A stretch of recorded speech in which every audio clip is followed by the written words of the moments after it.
Hello and welcome to Here and Now. I'm David Silver and I'm sitting in for Raghu Marcus. Raghu is in India. This is in fact episode 85 and it's a recording of a talk that Ram Dass gave 40 years ago in San Francisco in 1975. And what I love about it, straight off, is that it might as well be right now. Ram Dass's words in this podcast apply urgently and totally to this second as well. 40 years ago makes no difference in the stream of Ram Dass's enquiry and exposition and heartfelt expression of his experience in India with Neem Karoli Baba and of his own unique intellectual, if I can use that word, grasp of the unnameable and an ability to articulate it to all of us, which means something and meant something equally so 40 years ago. Okay, he starts off by, saying the different strokes for different folks. It doesn't matter which path your heart impels you to follow. As long as that is a truth, then it's going to work for you. And you pick up all the similarities and correlations in all the other paths and boost your own ability to comprehend and grasp and work and behave in the manner that you're aspiring to. But essentially, what Ram Dass interpolates into this blissful sort of journey is that if you're not actually living on the earth as well as, grasping the existence of a heart-based God, divine reality, and not looking at your weaknesses and your troubles and tribulations and your strange Maya-based interruptions of some kind of understanding of the universe, then if you're not doing that, well, then you're not really purifying this distracted mind. You're not really offering yourself into that fire of purification. That's why we call this Dharmic fire. And, a lot of great teachers these days, many Buddhist teachers, ones that we know, Sharon and Jack and Joseph, will talk about the fact that meditation and mindfulness is not a blissful experience necessarily, can be, but it's full of the witness, seeing your own never-ending, relentless stream of thought consciousness, of anxieties and hopes and memories and all kinds of movement away from the meditation center point. So if one is not jumping into that fire and feeling the pain and transcending that, then you're not really liberating yourself at all. And that's what Ram Dass has always been so excellent at telling us, that the reality of the incarnation that we're put into, whatever it is on this planet right now, whether it be a, Secretary of State or a pest exterminator or a really disturbing situation with a migrant refugee in Croatia or, a member of the Chamber of Commerce somewhere in Connecticut, it doesn't matter. If you're not seeing who you are and what you're doing and seeing if you're doing it, shall we say, in a way that's going to ameliorate the planet and your own journey towards liberation, then you're not really doing it. And you can feel that, you're in bliss and you've worked yourself into that wonderful state. And then, as he says, someone looks at you the wrong way and you just freak out. You walk onto the street after the meditation, whatever, and someone just sort of gives you a look and you go, well, yeah, fuck you. Why are you looking at me like that? Ram Dass has always been absolutely consummate to be able to say, you must look at that. At what happens when you're with your own family, when you're in the line at the grocery, when you're waiting for a plane that's very late, when it's very hot and there's no air conditioning. Look at it then. And look at the melodrama that's so frequently just instantly whipped up by the ego scribe, the little dark ego scribing its unnecessary type of stuff at you when it should just attend to facilitating the vehicle. Ram Dass has always said too that every experience, and he says it big time in this podcast, every experience can liberate you. It doesn't matter whether you're on the bus, in the street, in the hospital, wherever. and this will lead to a later thing in the podcast about suffering, but he uses this expression which I love. He says there's no irrelevancy in the whole system. In other words, everything is part of this everything mind, everything heart, everything. Hard to go there sometimes, but you are, in fact, part of this completely indescribable whole. Universe, multiverse, God, Jehovah, Buddha mind.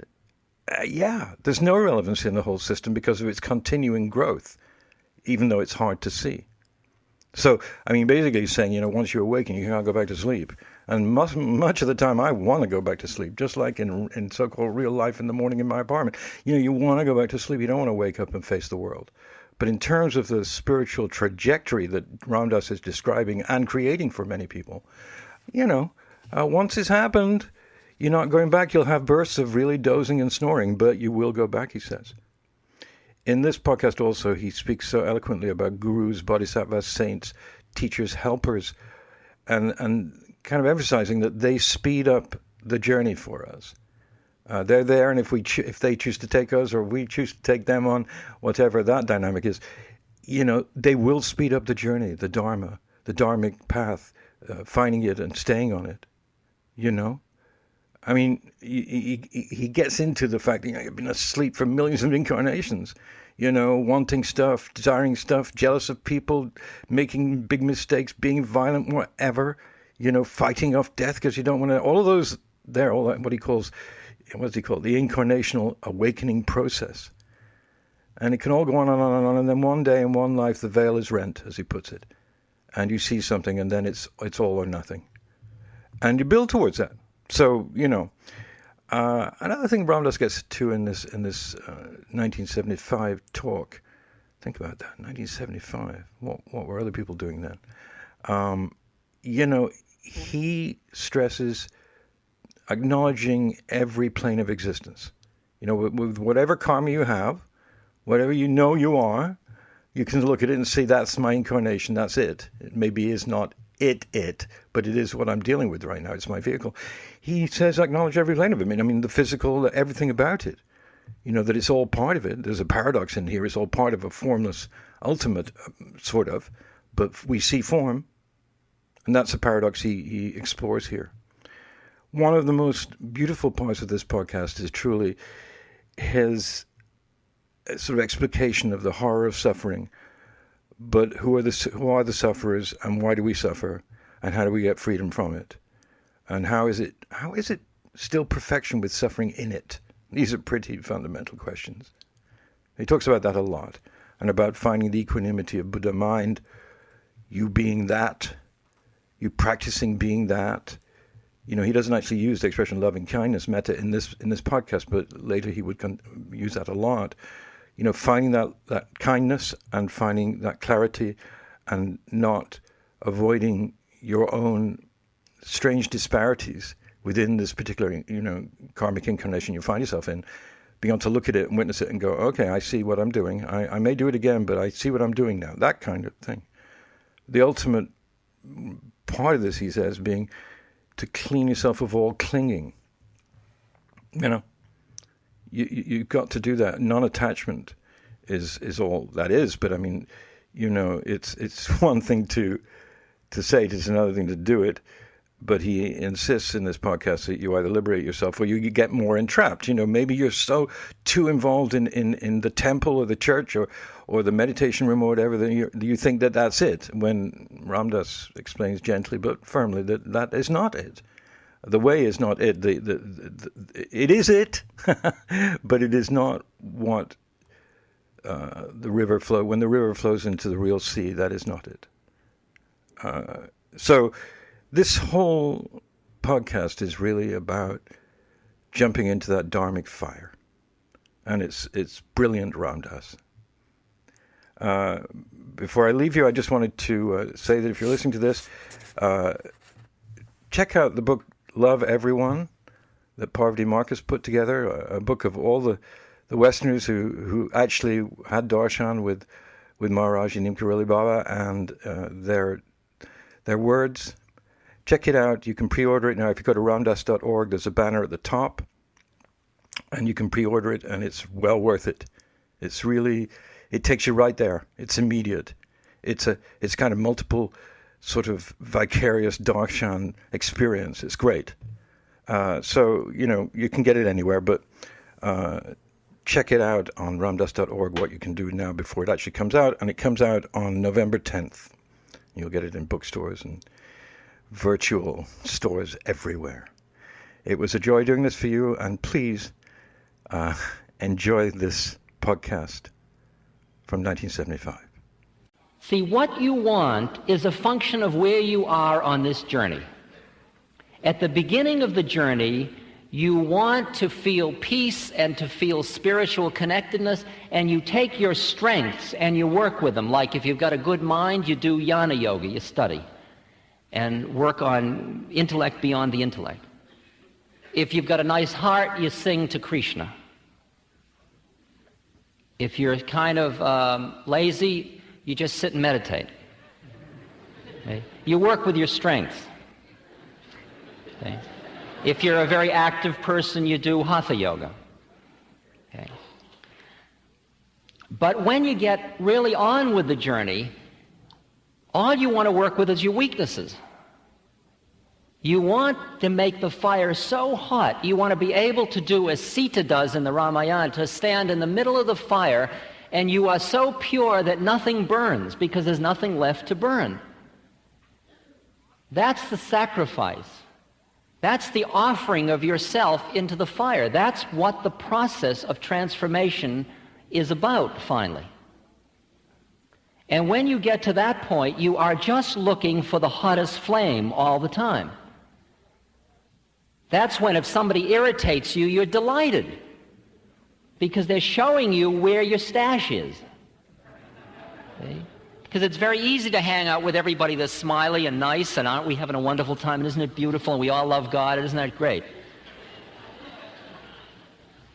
But you walk out in the street and somebody says, "You goddamn hippie," and your whole thing goes like that, Good, there's a great teaching that was just sent to you. Okay? I'm not putting you on. Because when you finally understand who you are becoming and how this game is divined and what your incarnation is about, you will understand that there is not an experience that goes down in your life that hasn't the potential for helping to liberate you. It is so perfectly designed. There is no irrelevancy in the whole system. And when you finally want to get free, every single thing in your life is grist for the mill. Everything. There is no space left. There is no time off. There is no one more pizza. There's no,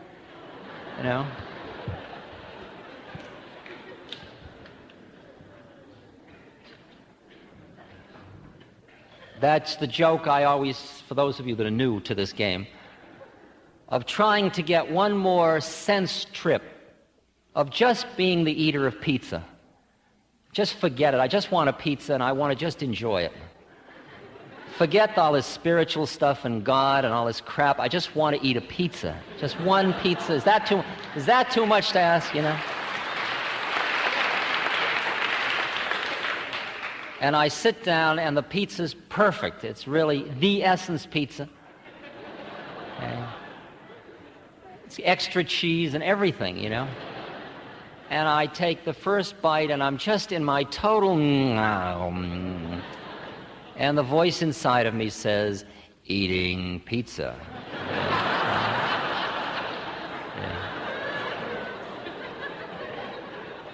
It's like the ancient master who has never gotten off on pizza at all,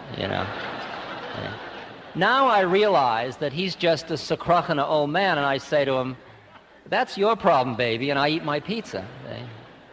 Because now I understand there's another game about God that I didn't know. But the predicament is that once you start to awaken, you can't go back to sleep.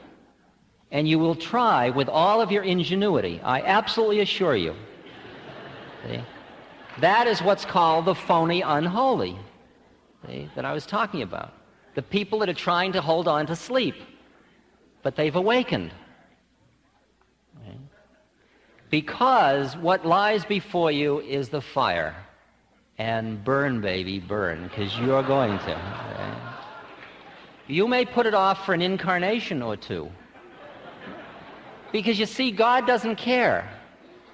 Because there's no timetable where conscious being is. God's not saying, my God, it's...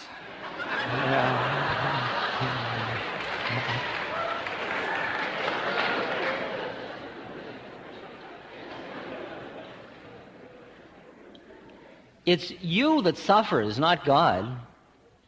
Okay? And the way the game works, and this is really far out, by the way, as if the rest weren't, but...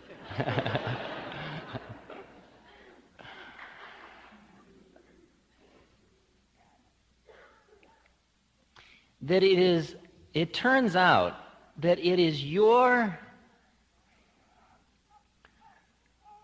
desire to get liberated or to get free or to get on with it or to awaken or to find God or to open to the Spirit. It's your desire that calls forth all the stuff that helps you, which is called grace. See, there are all these beings hanging around. Some of them are on this plane, and they're called gurus. Some of them are on other planes, like Christ, Ramakrishna, people like that. Saint Teresa, Moses. Beings who, those of you that are familiar with the Tibetan Buddhism will know a thing called the bodhisattva vow, who had the choice to return back into the formless. That is, there was no more individual karma for them on any plane of reality.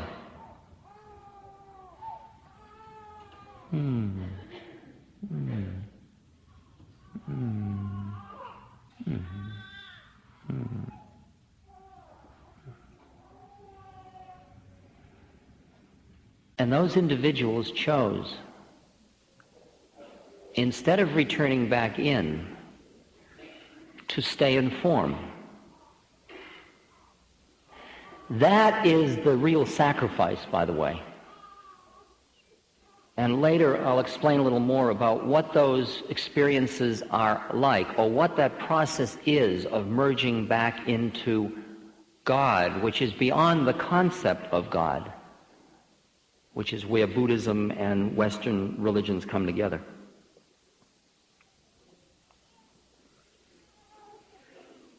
But some beings have chosen, have elected to stay in form on the physical plane or on other planes by choice. You see, it wasn't the crucifixion that was the sacrifice of Christ. It was leaving the Father in the first place to come forth as the Son. Because to, by choice, remain separate, it's like holding back the orgasm.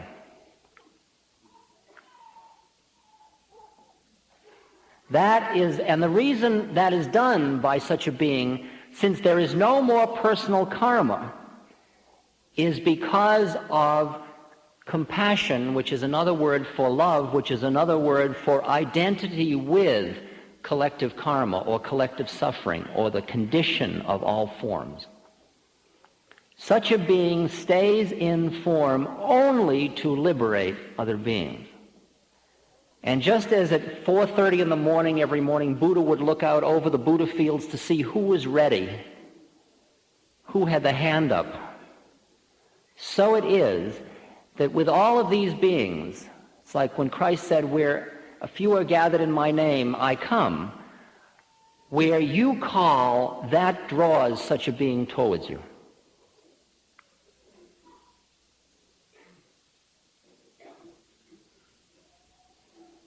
But these beings, which is the grace, because what they do for you, they don't take you and force you to go towards your reality if you choose not to go. But if you choose to go, they speed up the journey by what's called brute force. But you got to ask. But don't ask unless you want it.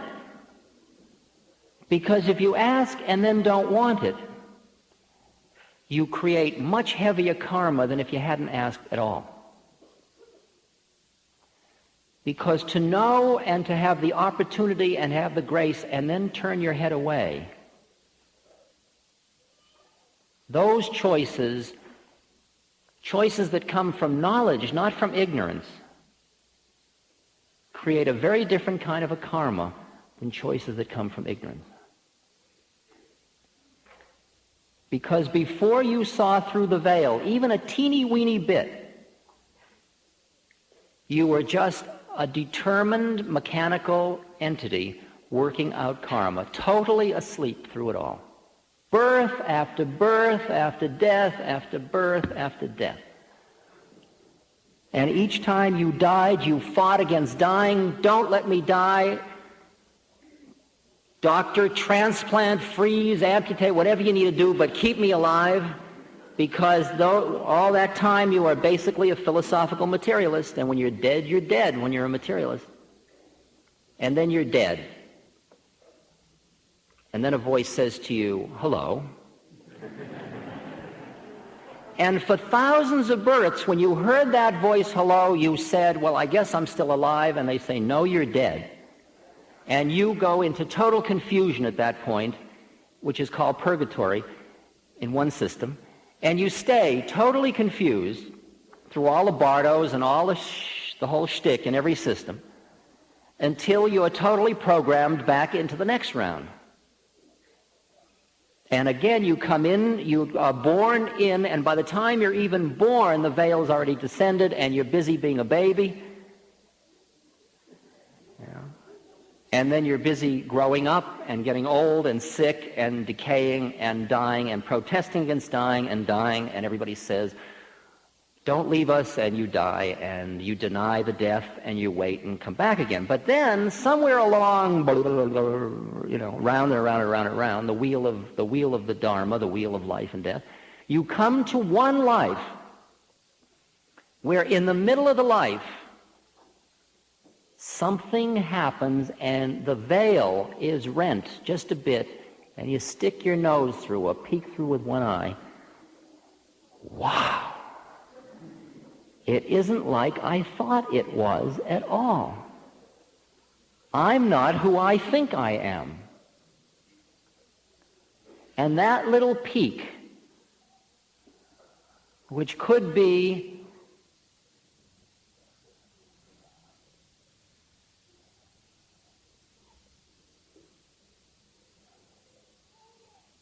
the image that comes to mind is very far out.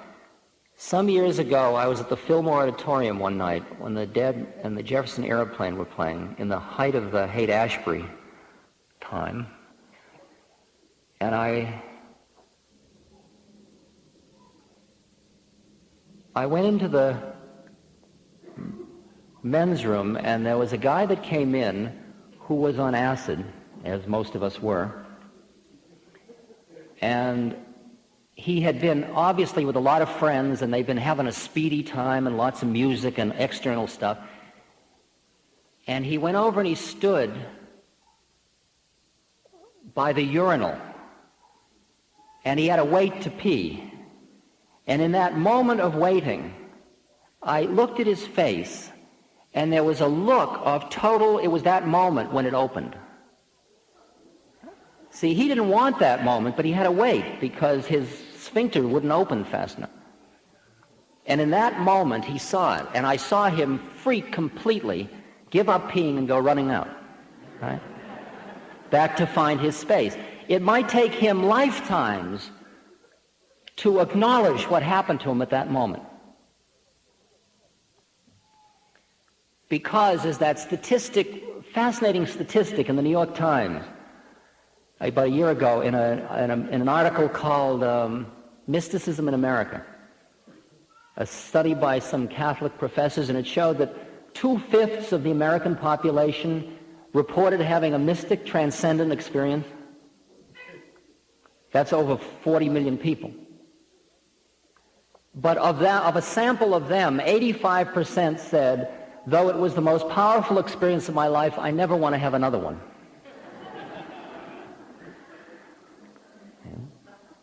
Because they don't want to upset the apple cart, just as that kid didn't want to. At some lifetime, that veil opens, and from then on, even though you are busy denying it, it is a different journey from then on, because you know, and a moment ago you didn't know. And you will know for many lifetimes before you can fully cop to what you know and begin to recognize that you aren't here on earth as an earthling. You are here on earth as part of a process of awakening. But when you begin to recognize that, there is an error that creeps in, which is a process of denying earth. You get so busy looking up or meditating or whatever you do that you step over people, you just forget earth completely. But then you learn later the wisdom that in order to get home free, you have to acknowledge every plane of existence. No attachment or clinging, but acknowledgement. And one of the things you have to acknowledge is your body and your social identity and all of your games of this plane of existence and your social values and all of that. In other words, all of those models of ashrams and retreats and caves in the Himalayas, they are all part of a process. They're not the end product. The end product is not retreat from this plane. The end product is, as long as you choose to stay in form, a free being who has choice to stay in form or not stay in form, stays consciously in all forms and fulfills each one perfectly. That is known as living one's Dharma. But a free being at any moment can opt to leave form, and there is no blame because there's no value system about that. And most beings that become fully enlightened leave form. Not all stay in form. It's not necessarily good guys or bad guys. Because at the moment when you're about to go into the formless, you look and you see there wasn't anything that happened anyway. You know how you dream at night, and then you wake up, and did you ever have the experience where you wake up and then you realize you just woke up into a dream, you're still dreaming, and that it was a dream within a dream? Well, here we are again. And then you wake up from this one. And in this there was real suffering and real pleasure and real time and real space. It's another one. That doesn't make it bad or any less valuable. This is not devaluing human existence. It is putting it into perspective as to who you are.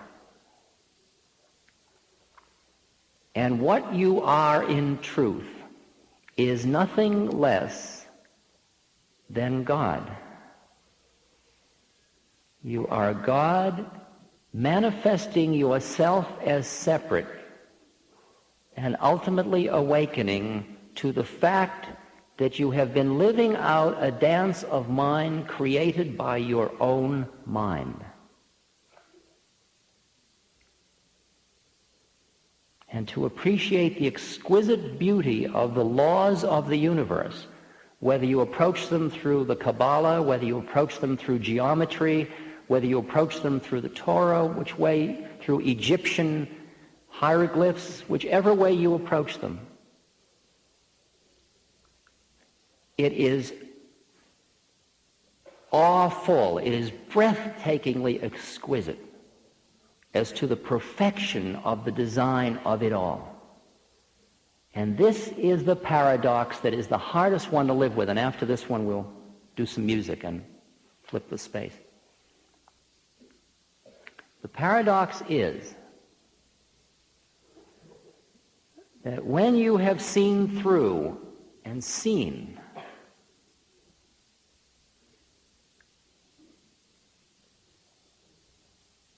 you honor the total perfection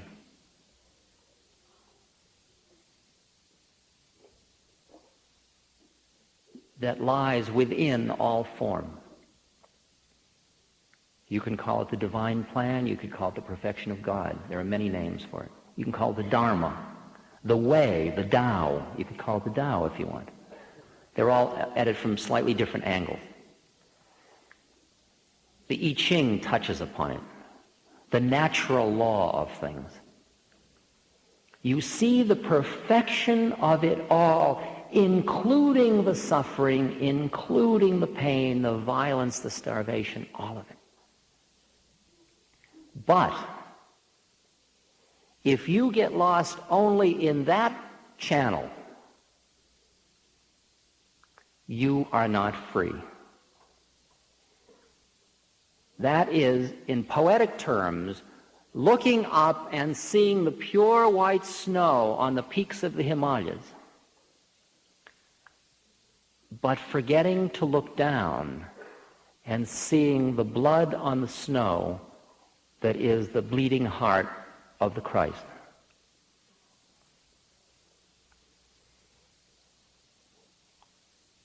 Most of us that are leading, quote, a good life are still looking straight out and down, and we are overwhelmed with horror at the blood on the snow. Human inhumanity to human, to nature, to animal, to the divine mother of nature. Our own inhumanity, our own lack of compassion. We are horrified by the blood, and we are trying to do everything we can to alleviate the suffering that we see all around us. But we are suffering, and there is only a limited amount of relief of suffering that can be done by he who suffers. It is said that somebody in quicksand cannot free another. The freedom from suffering comes from the acknowledgement of the perfection as equally as valid as the suffering.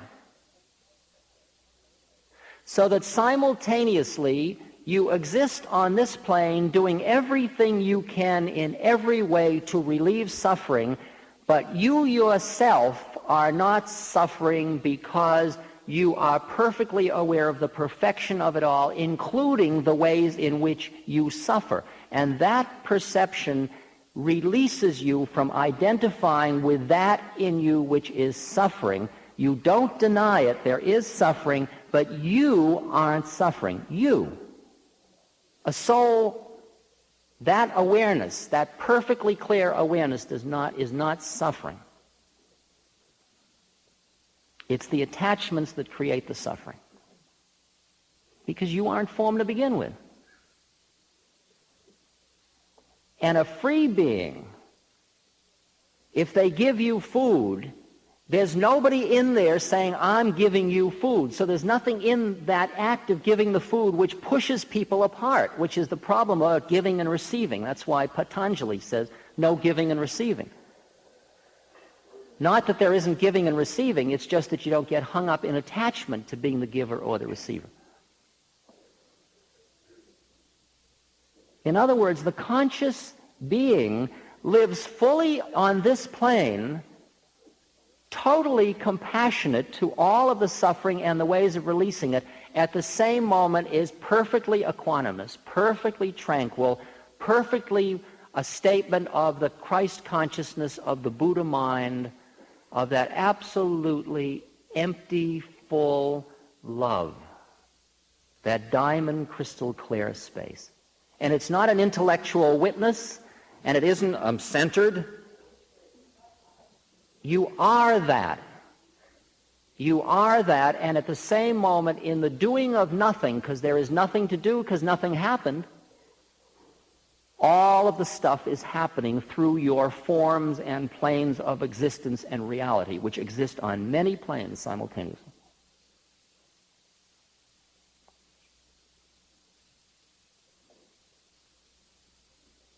The answer to there is no polarity between social action and living in the spirit. That is phony. That's a cop-out in both directions. For to live in God means to live in God, and God is here and there, and neither here nor there. But once you have looked up, you can't make believe you haven't. And the looking up means that ultimately you have to recognize that you are here in earth in order to know and become God. That is what your business is here. And ultimately you marry in order to come to God, you work in order to come to God, you eat in order to come to God. I'm not telling you, I'm not selling you a bill of goods. I don't give a damn when you do it. Because to be truthful with you, you can only do it as your Dharma will allow. I'm just telling you how it inevitably must be for every being, one life or another. And these words will feed into you, and you may hear them this lifetime, and you may hear them 100 lifetimes from now.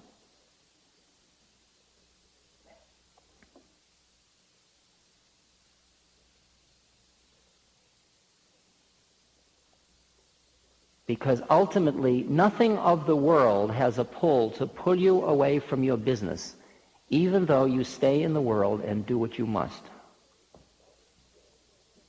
Because there is no form to the Spirit. There is no form for getting to God that's any better than any other form. Beads, holy uniforms, sitting like this, eating this or that, bullshit. None of it is the thing that will get you to God. They are all methods, and methods are all traps. Don't deny the methods, use them, but don't identify the method with God, because it isn't. It is, but it isn't. You can't look holy from outside in. You've got to be it, and to be it, there's no holding anywhere. No holding anywhere. You've got to be so squeaky clean. Not a crevice of clinging left. It's a heavy journey. And why would you do it? Because you got to do it. Okay. Along the way, there'll be numerous incentives, like unbearable ecstasy and bliss. Like the fact that as you come close to being with God, you're entering into a continuous state of orgasmic bliss that never ends, in which there is no beginning and there is no end. Because Channel 9, where you are the Ancient One, that is what your state of sexual orgasm is. Because at that moment, there's no 4 arms and 2 heads and, boy, this is great, isn't it? That's the moment after and the moment before. At the moment of orgasm, there's just the flow of the universe.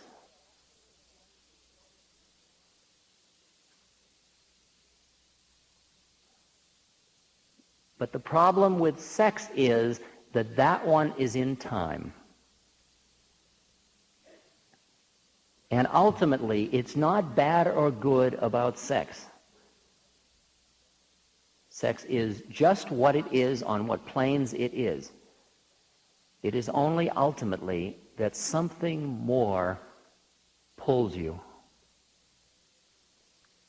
And when you get to the point that all your actions are determined by whether they liberate you or entrap you, and that is your choice, moment after moment after moment, the minute you recognize liberation is possible, From then on, you have real choice to go in harmony with the will of God or to go against the will of God, moment by moment. That is the same choice that Adam and Eve had with the apple in the garden. That is the initial choice.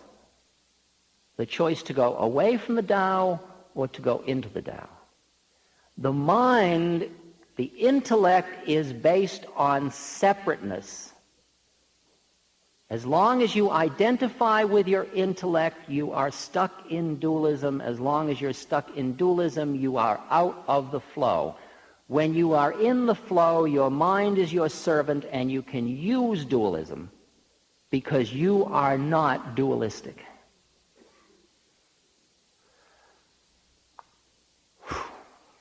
Wow, it's really pouring out tonight, isn't it?